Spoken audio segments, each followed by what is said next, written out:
जय हिंद। सवाल है आपसे कि क्या रामराज जिसी को कहते हैं? क्या जो ज्ञान के भंडार हुआ करते थे ब्राह्मण, जो हम लोगों को संस्कार सिखाते हैं, सभ्यता सिखाते हैं, क्या उनकी मर्यादा यही है?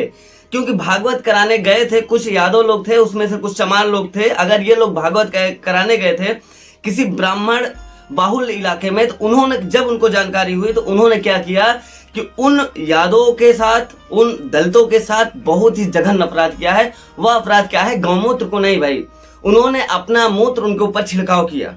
सोचिए, एक ब्राह्मण की मानसिकता इतनी गंदी, इतनी घिनौनी, और फिर ये लोग कहते हैं कि सारे हिंदू एक हो जाओ। अरे कहाँ हिंदू हो, कहाँ हिंदू तुम?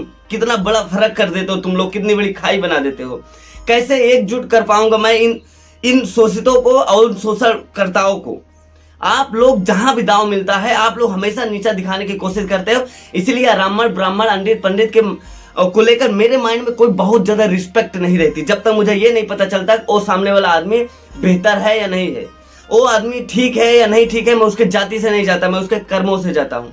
तो घटना ये है मेरे भाई को, लोग जब भागवत कराने गए थे तो पूरा दिन जब भागवत चला, उसके बाद रात में क्या होता है, कथा वाचना होती है। तो उसके पहले क्या हुआ, उन लोगों को जानकारी मिल गई कि ये लोग ब्राह्मण धर्म से नहीं है बल्कि नीचे कास्ट से हैं। तो जैसे ही पता चला तो उन्होंने पहले छानबीन किया, पूछा, फिर उसके बाद गाली देते हुए उनको उनकी चुटिया काटी गई। जो चुटिया रखते थे उनकी चुटिया काट दी गई, चोटी काट दी गई, क्योंकि इनको अंटीना रखने का एकाधिकार इन्हीं के पास है, तिलक लगाने का एकाधिकार इन्हीं के पास है, पूजा पाठ कराने का एकाधिकार इन्हीं के पास है, शादी कराने का एकाधिकार इन्हीं के पास है। और मैं ठुकराता हूं तुम्हारे इस अधिकार को, ठीक है? अभी बताता हूं आगे पूरी बात। तो इसमें घटना ये हुई भाई कि उनकी चुटिया काट दी गई। उसके बाद उनको जलील करने के लिए, उनको दिखाने के लिए, उनकी औकात दिखाने के लिए ब्राह्मणों द्वारा अन्य जातों पर औकात दिखाने के लिए उनके ऊपर अपने मतलब पहले उन्होंने पेशाब किया किसी बर्तन वगैरह में, फिर उसके बाद उसके छिड़काव किया उनके ऊपर, जा तू लोग पवित्र हो गए। अब मैं ठुकराता हूं पंडित जी तुम्हारे इस घटना को, इस ख्याल को। और मैं ये बता देना चाहता हूँ यार कि मेरे जो दादा वगैरह थे, ये घटना भी आप रिलेट कीजिएगा कि मेरे जो दादा, मेरे बाबा थे, वो गए थे गया, पुरानी मानसिकता के लोग हैं, ठीक है? उसके बाद जब वहां से आए, हम लोगों का फिर भी उद्देश्य यही था, जाएंगे अपना घूमेंगे टहलेंगे। लेकिन ये क्या है कि ना, पूरा का पूरा वहां पर जाने के बाद जो ब्राह्मण तंत्र है वो पूरा का पूरा जकड़ लेता है।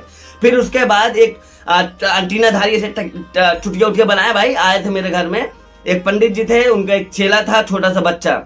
और जैसे हम उन लोगों को देखे ना, हम भागे बगिया की तरफ, हाँ जहाँ बाघ है, इतना तेज भागे कि इनको देखने दोबारा हमारा दिन अशुभ हो जाएगा भाई, और कब क्रोध चढ़ जाए क्या पता। तो जैसे वो लोग आए मेरे घर, तो शाम को जब मैं लौट गया, जब तक वो दिन पे थे मैं लौटा नहीं घर पे। और जैसे वो लोग गए तो मैं जब आया तो मुझे ये पता चला कि उनका पैर धुला गया है। उसके बाद उस जल को, उस पानी को पूरे घर में छिड़काव किया गया है। और क्या बताए थे कि भूत नहीं आएगा, ये नहीं आएगा, ग्रह चक्र कट जाएगा। साले तुम ग्रह काट दोगे? तुम्हारी हिम्मत है ग्रह वरह काटने की, चूतिया। तो फिर उसके बाद क्या है, ये पहली घटना हुई थी। दूसरी बात बता दें आपको, हम बहुत सारे ड्रामाबाज हुआ था, लेकिन मैं किसी भी आज तक किसी भी ऐसे ड्रामा में नहीं रहता। मैं ईश्वर को मानता हूँ, मेरे और मेरे ईश्वर के बीच में कोई नहीं आएगा, मैं इस चीज को जानता हूँ। और ये जो कहते हैं ना कि बहुत सारे लोग कहते हैं कि हिंदू होकर हिंदू धर्म का विरोध करते हैं पंकज। अबे घटिया लोग, चूतिया, तुम लोग पहले ये लगाओ, ये है तुम्हारे गोबर खा खा के, मूत्र पी पी के पूरा का पूरा बुद्धि अपना गोबर जैसे कर चुके। अब गोबर मतलब जो गाय गोबर देती वही नहीं, ये जो ब्राह्मणों द्वारा गोबर फेंका जाता है, ब्राह्मणवाद व्यक्तियों द्वारा जो गोबर फेंका जाता है तुम पर, फलाना ढिमकाना, ये नक्षत्र, ये पक्षात्र, ये वो, तो ये तुम्हारे माइंड में घुसा है, मेरे माइंड में नहीं घुसा है। और मैं इस चीज का विरोध करता हूं। अब तुम लोग बताओ कि जो ये घटना हुई सही हुई या गलत हुई? इस पे कोई अंटीनाधारी, कोई चुटियाधारी नहीं बोलेगा।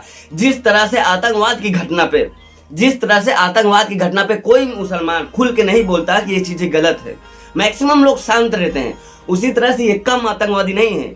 वो लोग क्या कहते हैं, फिजिकल आतंकवाद फैलाते हैं, और ये लोग मानसिक आतंकवाद फैलाते हैं इस समाज को, जो खोखला कर रहे हैं धीरे धीरे। और ये मुझे मेरा अधिकार, ये मेरा संविधान मुझे अधिकार देता है, मैं ऐसे चीजों के खिलाफ बोलूं। और देख रहे हो ना, पीछे तिरंगा दिख रहा होगा, मैंने जब से स्टडी किया है ना, इसके लिए कर रहा हूँ। तुम जैसे चूतों के लिए नहीं पढ़ता, ना मैं अपने फैमिली के लिए पढ़ता हूँ, ना मैं खुद के लिए पढ़ता हूँ कि मैं आज कुछ भी करूंगा, कल कुछ बनना है, कुछ करना है, जॉब में जाना है, नौकरी पोकरी, जो भी चीजें हैं मैं खुद के लिए नहीं, इस देश के लिए कर रहा हूँ। और इस देश के लिए मेरी जिम्मेदारी बनती है कि मुझे बोलना पड़ता है, ठीक है? तो जो भी गलत हो रहा है, चाहे वो सामाजिक रूप से गलत हो, चाहे आर्थिक रूप से गलत हो, चाहे राजनीतिक रूप से गलत हो, चाहे धार्मिक रूप से गलत हो, पंकज उसके खिलाफ बोलेगा।